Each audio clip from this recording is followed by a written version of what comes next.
Je m'appelle Véronique Deriac, je suis infirmière au CHU de Rennes et j'occupe la fonction de VAD coordinatrice.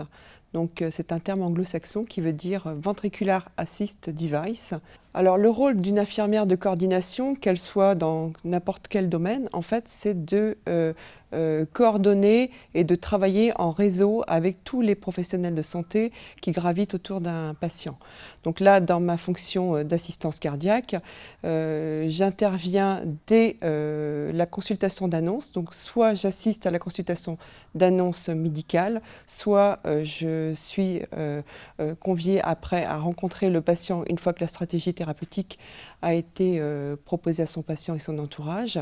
Et je prends un temps assez long pour pouvoir le rencontrer, comprendre un petit peu ce qu'il a compris du choix thérapeutique qu'on lui propose.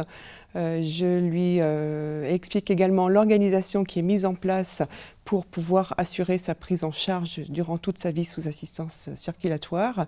Et je lui montre le matériel que l'on propose d'implanter chez ce patient. Je lui propose même de le manipuler pour démystifier le dispositif.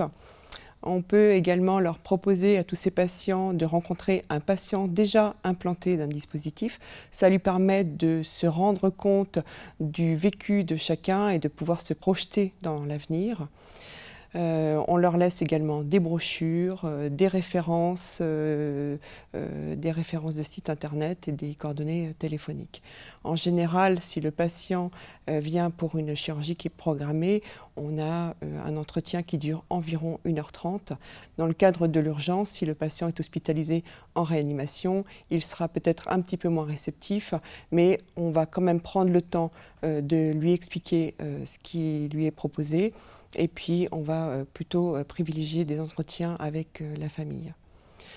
Lorsque la date de l'intervention est programmée, elle est prévue, on commande le matériel qui va lui être implanté, on vérifie qu'il soit intact et intègre. Et en fait, le jour de l'intervention, on est au bloc opératoire pour aider l'équipe à préparer la pompe et à la démarrer au moment où le chirurgien, l'anesthésiste et le perfusionniste sont prêts. Donc on fait tous les réglages au bloc opératoire et lorsque le patient sort du bloc opératoire, on l'accompagne dans le service de réanimation pour justement aussi former les équipes à la gestion du matériel. Lorsque le patient sort de réanimation, il va en général en service d'hospitalisation continue. Là aussi, on l'accompagne, on y va régulièrement puisqu'on va démarrer ce que l'on appelle le programme d'éducation thérapeutique. Il est très important que le patient et son entourage soient formés à la gestion du matériel, à la gestion des anticoagulants et ils vont également apprendre à refaire leur pansement de câble abdominal. Ces temps d'éducation thérapeutique prennent beaucoup de temps dans la durée d'hospitalisation. Il nous faut à peu près une quinzaine de jours pour que le patient ait eu le temps d'intégrer toutes les différentes manipulations et les différentes étapes d'éducation thérapeutique. Lorsqu'il sort du CHU, il est transféré dans un service de réadaptation cardiaque où il va y passer 3 semaines, 1 mois, en fonction de son état et des progrès qu'il fait. On a pour habitude au CHU de Rennes d'accompagner les patients au centre de réadaptation, toujours dans le but de former les équipes au dispositif, de démystifier la prise en soin de ces patients et on va également, pour la plupart des patients qui vont sur le centre de réadaptation à Rennes, qui est à peu près à 15 minutes de notre CHU, on se rend chaque semaine pour peaufiner, approfondir l'éducation thérapeutique, évaluer les différentes étapes, notamment tout ce qui concerne la réfection du pansement et le changement du contrôleur. Lorsque le séjour en réadaptation cardiaque tire à sa fin, le service nous prévient de la date du retour à domicile du patient.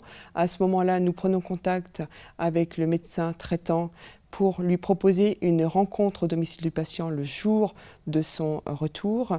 Et là aussi, cette rencontre avec le médecin traitant nous permet de lui expliquer comment il peut prendre en charge ce patient, comment fonctionne le matériel, pourquoi il n'aura pas ou peu de pouls, pourquoi la tension est difficile à prendre. Et on lui explique également à quelle fréquence on reverra le patient en consultation.